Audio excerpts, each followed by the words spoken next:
살아계셔서 지금도 우리와 함께 하시는 주님, 우리가 그 주님을 믿으며 나아갑니다. 우리의 심장을 뛰게 하시고 우리의 호흡을 주관하시는 그 주 앞에 나아갑니다. 하나님 인도하여 주셔서 오늘 말씀을 통하여서 우리에게 깨달음을 주시고 우리가 살아갈 수 있는 용기와 담대함을 우리에게 허락하여 주시옵소서. 감사드리며 예수님의 이름으로 기도합니다. 아멘. 우리 옆에 분들과 함께 인사합시다. 하나님께서 우리와 함께 하십니다. 하나님께서 우리와 함께 하십니다. 오늘 말씀 들을 때 하나님의 깊으신 은혜와 사랑이 저와 여러분 가운데 함께 하시기를 진심으로 소망합니다. 오늘 우리에게 주신 하나님의 말씀 열왕기하 22장 1절에서 13절까지의 말씀입니다.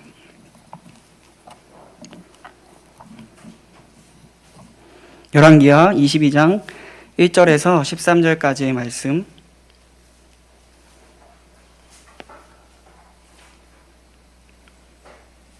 다 찾으신 줄 알고 저와 여러분이 교독하여 읽도록 하겠습니다. 요시야가 왕위에 오를 때에 나이가 8세라 예루살렘에서 31년간 다스리니라. 그의 어머니의 이름은 여디다요 보스갓 아다야의 딸이더라.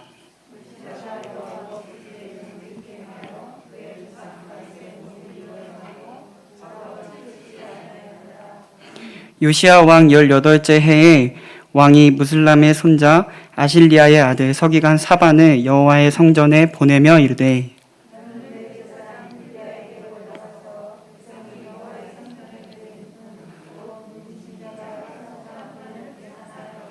여호와의 성전을 맡은 감독자의 손에 넘겨 그들이 여호와의 성전에 있는 작업자에게 주어 성전에 부서진 것을 수리하게 하되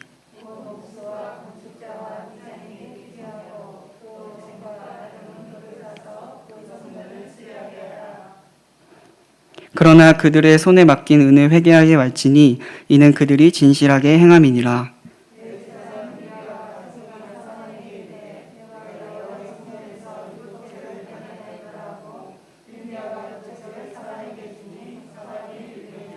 서기관 사반이 왕에게 돌아가서 보고하여 이르되 왕의 신복들이 성전에서 찾아낸 돈을 쏟아 여호와의 성전을 맡은 감독자의 손에 맡겼나이다 하고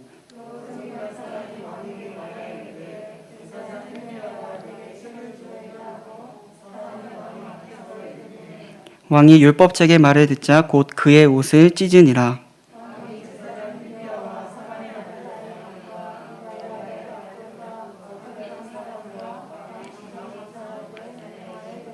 함께 읽겠습니다. 너희는 가서 나와 백성들과 온 유다를 위하여 이 발견한 책의 말씀에 대하여 여호와께 물으라. 우리 조상들이 이 책의 말씀을 듣지 아니하며 이 책에 우리를 위하여 기록된 모든 것을 행하지 아니하였으므로 여호와께서 우리에게 내리신 진노가 크도다. 아멘. 오늘 하나님을 예배하는 저와 여러분에게 주님의 은혜가 있게 되기를 소망합니다. 바라기는 이 시간 듣는 말씀을 저희 언변으로만 듣지 않으시기를 바라고 하나님께서 온전히 말씀하시는 시간으로 삼으시기를 권면합니다. 오늘 본문은 요시야 시대의 개혁에 관한 내용입니다. 열왕기 상하에 소개되는 많은 왕들은 대부분 하나님을 저버리고 우상을 섬기며 이방 나라 사람들과 결혼하여 부와 명예를 챙기는 데 많은 왕들이 소개되지만 그럼에도 요시야와 같은 선한 왕이 있었다는 것은 우리에게 희망을 줍니다. 오늘 말씀을 묵상하다 보니 희망의 메시지를 넘어 성경의 놀라운 진리 하나를 깨달았습니다. 그 내용을 저와 여러분과 나누며 이 시대에 그리스도인이 어떤 마음을 가지고 살아야 할지를 고민하는 시간 되기를 바랍니다. 이스라엘 민족에게는 원래 왕이 없었습니다. 이 나라에 왕이 생기게 된 것은 초대왕 사울이 세워지기 전으로 거슬러 올라갑니다. 사사기의 끝 무렵 당시 마지막 사사였던 사무엘에게 이스라엘 사람들이 투정하며 반문하기를 다른 나라 사람들은 왕이 있는데 왜 우리나라만 왕이 없느냐? 우리에게 왕을 주소서라고 따집니다. 이것은 더 이상 우리는 하나님의 뜻대로 살지 않겠다라고 선언하는 것과 다를 바 없습니다. 하나님은 왕으로 모시던 이스라엘 나라가 하나님의 손을 떠나 사람들의 말을 의지하고 스스로 나라를 세워보려고 했었던 것입니다. 하나님은 내가 세운 내 백성을 후회하노라 라는 말씀을 이스라엘 백성들에게 말씀하십니다. 그런 이스라엘 백성들이 또다시 욕심을 부리게 되는데 그것이 이제 나라로 둘로 나뉘어져 열왕기 상하에 소개되는 북이스라엘과 남유다로 나눠지게 되는 것이죠. 자신들이 만들고 싶은 나라를 세우기를 원했기 때문에 하나님께서 하지 말라는 일을 이스라엘 백성들이 계속해서 해오고 있습니다. 그 중에는 진정한 왕이라고도 불리던 히스기야와 같은 왕들이 있었긴 했지만 결국 사람이 의지하고 세운 나라는 망한다라는 주제가 바로 열왕기 상하에 보여주고 있는 큰 틀이라고 할 수 있습니다. 하나님을 따르던 민족이 자기의 정욕을 따르는 나라가 되었습니다. 살고 싶은 대로 나라를 다스리고 하나님의 나라가 다른 나라와 다를 바 없는 나라가 되어버렸습니다. 나라에 미래가 없고 소망이 없습니다. 하나님께서 다스리도록 두지 않았기 때문입니다. 왕만 세워주신다면 하나님을 더 진정으로 따르겠다고 결심한 사람들이 이스라엘 백성들이었지만 그런데 오히려 그것이 나라를 망치는 일이 되어버렸습니다. 오늘 이 시대에도 여러분 동일한 부분이 있지 않습니까? 하나님의 나라에 사는 하나님의 백성들이 하나님을 따라 살지 않는 시대가 되어버렸습니다. 하나님을 믿지 않는 사람과 결혼하는 일은 이제 너무 흔해져 버렸습니다. 동성애를 인정하기 시작하고 심지어 몇몇 목사님들과 또 교회들도 너무 보수적이면 안 된다라고 합니다. 성경을 따르는 일이 구식처럼 보일 정도로 이 시대가 어두워졌음을 우리는 보고 있습니다. 요시야가 왕이 되던 당시의 상황이 그랬습니다. 요시야가 왕이 되기 직전에 쭉 왕들을 나열하여 보면 므낫세가 등장합니다. 앞전에 히스기야라는 걸출한 왕이 있었지만 그의 아들 므낫세는 아버지 히스기야가 헐어버린 우상들을 다시 세우고 하늘의 일월 성신을 경배하며 섬겼습니다. 이는 개혁이 아니라 오히려 거꾸로 가는 셈이 되어버렸습니다. 므낫세는 하나님을 섬기던 아버지의 뒤를 잇지 않고 자기가 하고 싶은 대로 나라를 계속해서 만들어가는 악행을 저질렀습니다. 또 요시야의 아버지가 되는 유다 왕 아몬에 대한 프로필은 21장 19절에 나와 있는데 아몬이 왕이 될 때의 나이가 22세라 예루살렘에서 2년간 다스리니라 라고 기록되어 있습니다. 그는 아버지 므낫세가 행한 모든 일을 따라 했습니다. 그게 맞는 줄 알았습니다. 그래서 보고 배운 것이 그것이기 때문에 아버지 므낫세가 했었던 악행을 계속해서 저지른 것이 아몬 왕이었습니다. 유다 왕 아몬이 낳은 아들이 바로 요시야였습니다. 오늘 본문이 소개하듯이 그의 나이는 8살에 왕이 됩니다. 여러분 놀랍지 않습니까? 그의 아버지가 22살에 왕이 되고 2년 동안 나라를 다스린 것을 감안하여 볼 때 아몬이 요시야를 낳은 나이는 늦어도 16세, 정말 빨리 잡아도 13세에서 14세일 것입니다. 여러분 14세에 아이를 낳았습니다. 지금 중고등학생들이 아이를 낳은 것과 마찬가지입니다. 나라를 다스려야 하기에 어쩔 수 없이 아이를 낳았다고 이야기할 수 있지만 왕이 되기 전에 생겨버린 아이입니다. 그가 뭘 알아서 아이를 낳았겠습니까? 아무 생각 없이 아마 낳았을 것입니다. 영적 암흑으로 가득 깔려있는 이 시기에 그럼에도 하나님께서 나라를 회복하시고 부흥을 준비하신 과정이 바로 열왕기상 22장의 오늘의 본문입니다. 이 본문이 저와 여러분이 함께 나누고자 하는 메시지인데 하나님께서 나라를 회복시키시는 과정을 몇 가지 살펴보고자 합니다. 먼저 요시야의 왕이 아몬의 반역으로 죽습니다. 앞장 21장 20절에서 22절입니다. 아몬이 그의 아버지 므낫세의 행함과 같이 여호와 보시기에 악을 행하되 그의 아버지가 행한 모든 길로 행하여 그의 아버지가 섬기던 우상을 섬겨 그것들에게 경배하고 그의 조상들의 하나님 여호와를 버리고 그 길로 행하지 아니하더니 그의 신복들이 그에게 반역하여 왕을 궁중에서 죽이매. 아멘. 22절에 아몬 왕의 신복들을 소개하는데 그들은 하나님 여호와를 버린 유다 왕에게 분노하여 반역하였다라고 말합니다. 쿠데타가 일어난 것이죠. 여러분 어느 시대건 쿠데타는 왕의 부당함을 견디지 못하고 일어나는 일이지 않겠습니까? 그 일이 지금 일어난 것입니다. 그의 임기가 채 2년이 되지도 않고 그를 죽였습니다. 하나님을 따르지 않는 왕에게 부당함을 느끼고 분노에 견디지 못한 사람들이 그를 죽이게 되는 것이죠. 당시 하나님을 따르지 않았던 사람들이 부당함을 느끼고 쿠데타를 일으킨 사건이 등장하는 것이 그 앞장 20절에서 23절까지 소개되고 있습니다. 쿠데타를 일으킨 신하들이 있었다는 것은 여러분 굉장히 흥미롭습니다. 므낫세의 임기가 55년이라고 소개되어 있는데 그 정부가 자연스럽게 유다왕 아몬에게 이어졌을 것입니다. 그것도 임기가 2년밖에 되지 않았다는 사실은 나라에 선한 일이 일어날 가능성을 하나님께서 주셨다고 해도 과언이 아닐 것입니다. 두 번째로 흥미로운 것은 다른 사람도 아니고 전 유다의 왕이었던 아몬의 아들에게서 그 다음 왕이 태어납니다. 그 다음 24절입니다. 그 국민이 아몬 왕을 반역한 사람들을 다 죽이고 그 아들 요시야를 대신하게 하여 왕을 삼았더라. 아멘. 나라 국민들은 오히려 반역한 신하들을 죽이는 만행을 저지릅니다. 그리고 나서 세워지는 왕이 누구였습니까? 바로 요시야였습니다. 요시야의 나이가 어렸음에도 왕이 되었습니다. 국민들은 그래도 아몬 왕의 아들이 나라를 이끄는 것이 맞다라고 하는 마음에서 요시야를 왕으로 세웠겠지만 곰곰이 생각해 보아도 너무 말이 안 됩니다. 어떻게 8살에 나라를 이끌 수 있겠습니까? 오늘 본문을 볼 때 기억나는 것이 바로 우리나라 흥선대원군인데 비슷한 일이 여러분 몇 년 전에도 일어났었죠. 나라의 치욕스러운 일이기도 했지만 전 박근혜 대통령의 국정농단 사건이었습니다. 아마도 국민들이 8살밖에 되지 않는 요시야를 나라의 왕으로 세웠다는 의미는 그를 이용해 먹겠다는 의미로도 해석할 수 있습니다. 왕을 세워서 꼭두각시 같은 역할을 하게 하고 뱃속을 채우겠다는 마음이 저는 이 부분에서 드러난다고 생각합니다. 그러나 여러분 어떻습니까?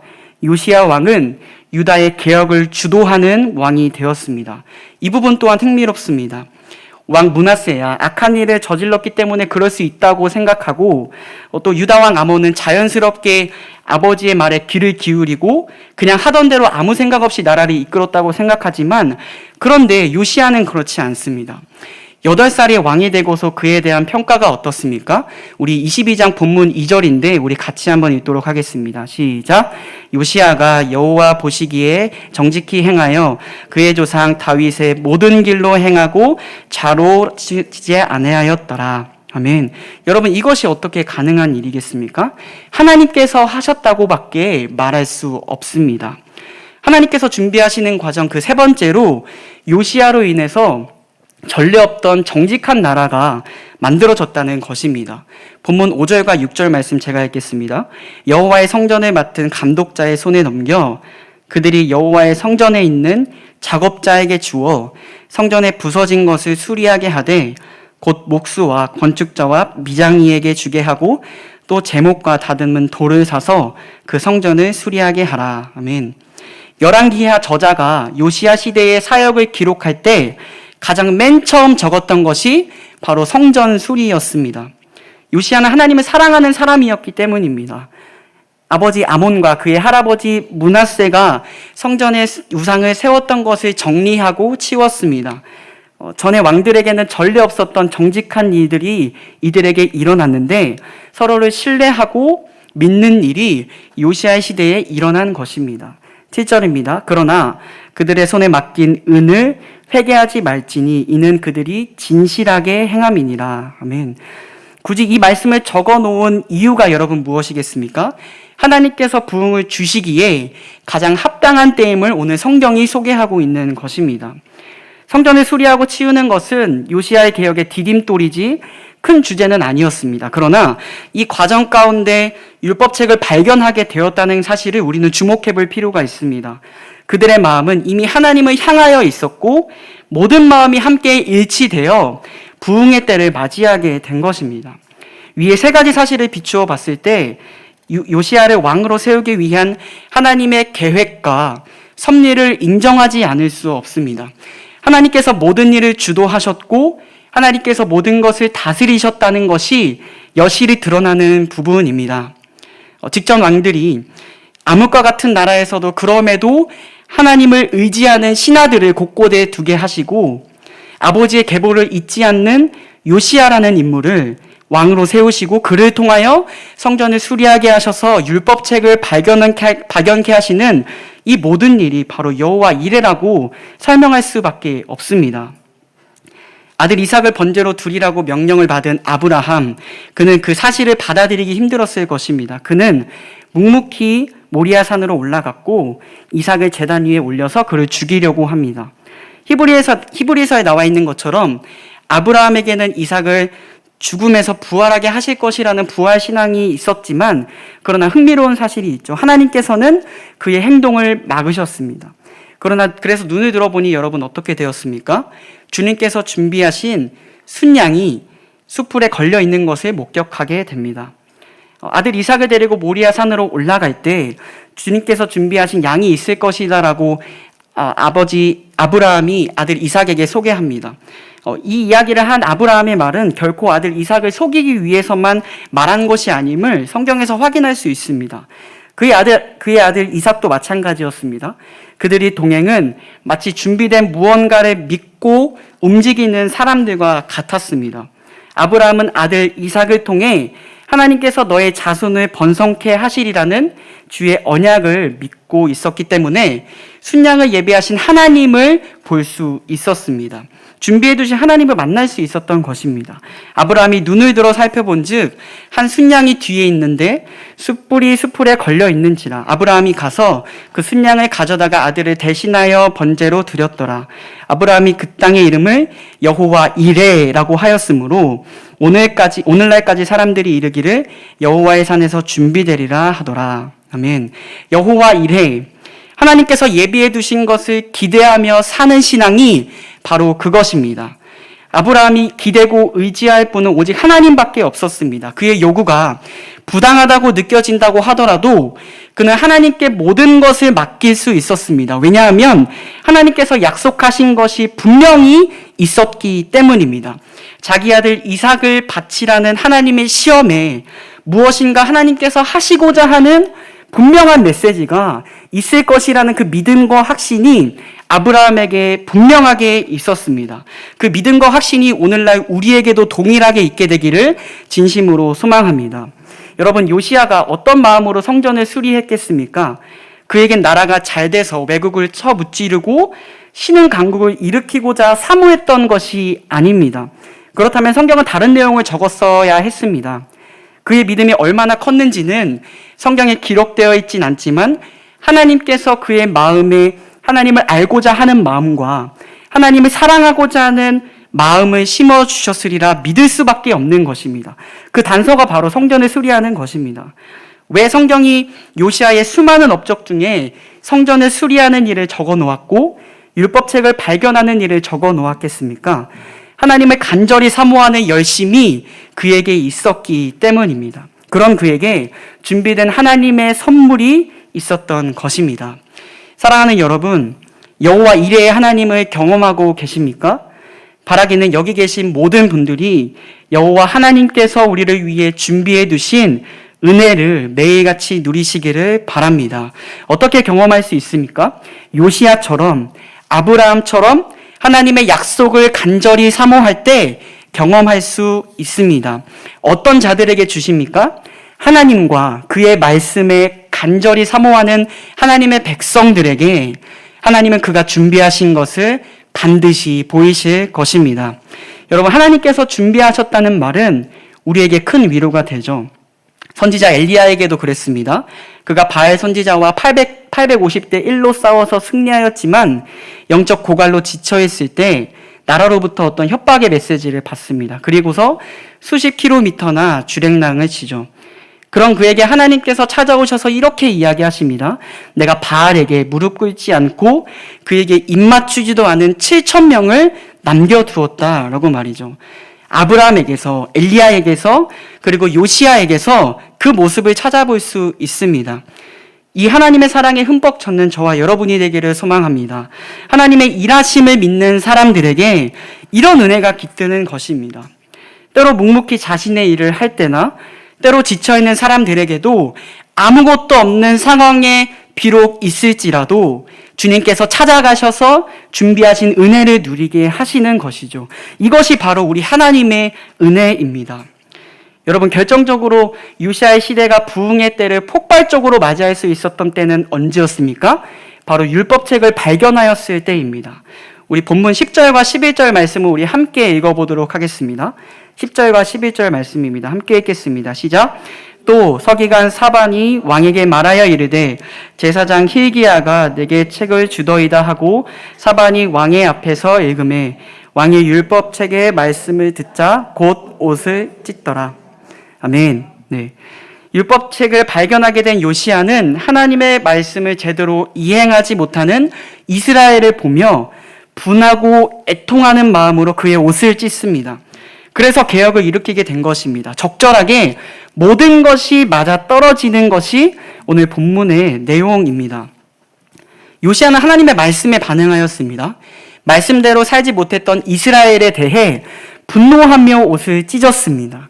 본문 13절입니다. 너희는 가서 나와 백성과 온 유다를 위하여 이 발견한 책의 말씀에 대하여 여호와께 물으라.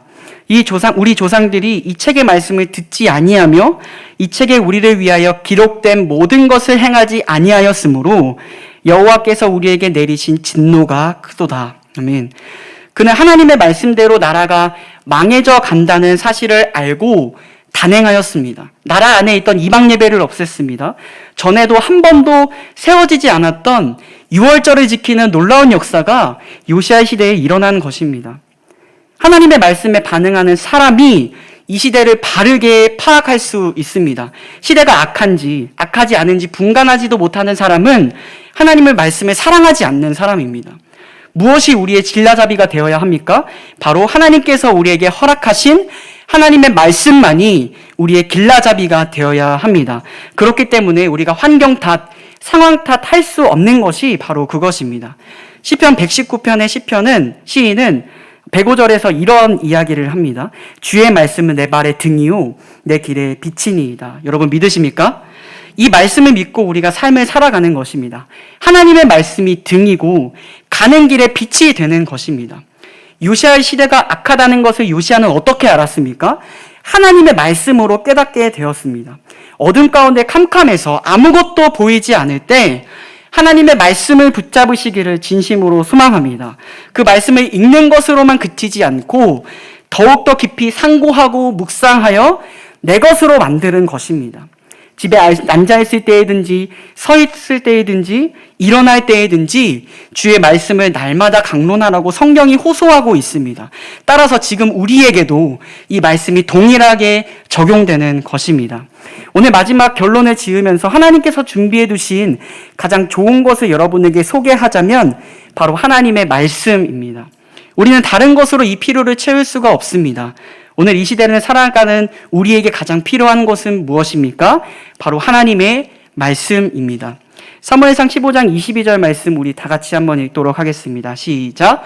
사무엘이 이르되 여호와께서 번제와 다른 제사를 그의 목소리로 청종하는 것을 좋아하심 같이 순종이 제사보다 낫고 듣는 것이 순양의 기름보다 나으니라. 아멘. 순종이 제사보다 낫고 듣는 것이 순양의 기름보다 낫다고 하셨습니다. 이 말씀은 무엇입니까? 하나님께서 우리에게 말씀하신 그 말씀을 온전히 듣는 것이 필요하다고 이야기하는 것입니다. 하나님의 말씀을 들어야 하는 시대가 되었습니다. 여러분, 하나님의 말씀을 진정으로 듣고 계십니까? 하나님의 말씀대로 삶을 살아가는 모습이 저와 여러분에게 있으십니까? 바라기는 이 어려운 때일수록 하나님의 말씀을 진정으로 마음 가운데 새기고 하나님의 음성을 듣는 저와 여러분이 되기를 소망합니다. 하나님의 말씀이 공격받는 시대를 살아가고 있습니다. 그래서 교회가 힘이 없습니다. 신학교들마다 성경에 대해 평가하기를 제대로 된 의견을 내지 못하고 있는 것이 요즘의 현실입니다. 죄에 대해 바르게 이야기하지 않습니다. 말로만 생명을 얻기 위해서 한다고 하면서 성경의 진리를 포기하는 것이 신학교들의 모습입니다. 성경은 단순한 역사서가 아니냐, 그렇게 보수적으로 나오면 구원받을 사람이 하나도 없다고 말하고 있습니다. 하나님의 말씀이 보수적입니까? 이 시대와 맞지 않습니까? 그렇지 않습니다. 하나님의 말씀을 우리가 지키는 이유는 하나님께서 우리에게 주셨기 때문입니다. 1600여 년에 걸쳐 40여 명의 기자를 통해서 작성된 이 말씀이 오늘 우리에게 가장 필요한 선물이자 하나님께서 주신 보화입니다. 사랑하는 여러분, 하나님의 말씀에 흠뻑 젖어 있어야 여호와 이레 하나님도 경험하는 것입니다.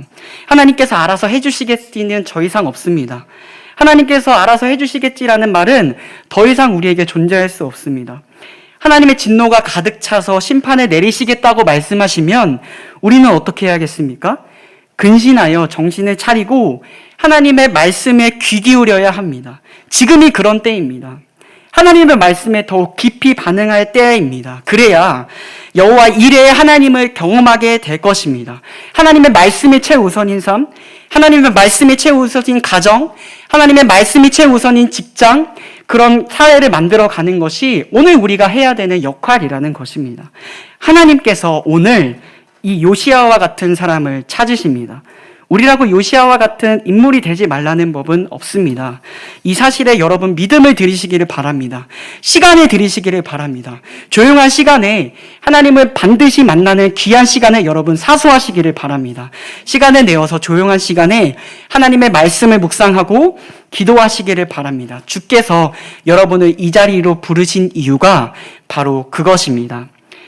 말씀을 정리하며 함께 고민해 봅시다. 오늘 나는 여호와 이레 하나님을 경험할 만한 마음의 열정을 가지고 있는지 돌아봅시다. 하나님께서는 지금도 살아계셔서 우리에게 어떠한 필요를 허락하실지를 미리 작정해 두셨습니다. 또한 이 사실에 감사합시다. 그분은 이미 남아있는 자를 두시고 택하신 자들을 영원히 멸망하지 않게 하실 것입니다. 우리에게 가장 필요로 두신 것이 여러분 무엇입니까? 바로 하나님의 말씀입니다. 하나님의 말씀을 읽는 자만이 시대를 바로 분별할 수 있습니다. 빛을 잃고 어두운 때일수록 하나님의 말씀이 우리의 삶의 등불이 될 것입니다. 바라기는 하나님의 말씀을 바로 분별하여 여호와 이레 하나님을 경험하시는 저와 여러분이 되시기를 진심으로 소망합니다. 기도하시겠습니다. 하나님 아버지 감사합니다. 짧게나마 하나님의 말씀을 함께 나누고 묵상하였습니다. 하나님, 주의 말씀이 우리들의 등이시고 주의 말씀이 우리 길의 빛이시라는 사실을 우리 모든 성도들이 깨닫게 하여 주시옵소서. 그래서 하나님, 시대가 어두울수록 하나님 빛이 되시는 그 주님의 말씀을 묵상하며 시대를 분별할 수 있는 눈이 우리에게 있게 되기를 소망하고, 바라기는 우리 마음 가운데 하나님의 말씀을 더욱더 사모하여 부흥의 때를 하나님 우리가 맞이하는 귀한 우리가 되게 하여 주시옵소서. 감사드리며 예수님의 이름으로 기도합니다. 아멘. 우리 찬송가 484장 함께 찬양하시겠습니다.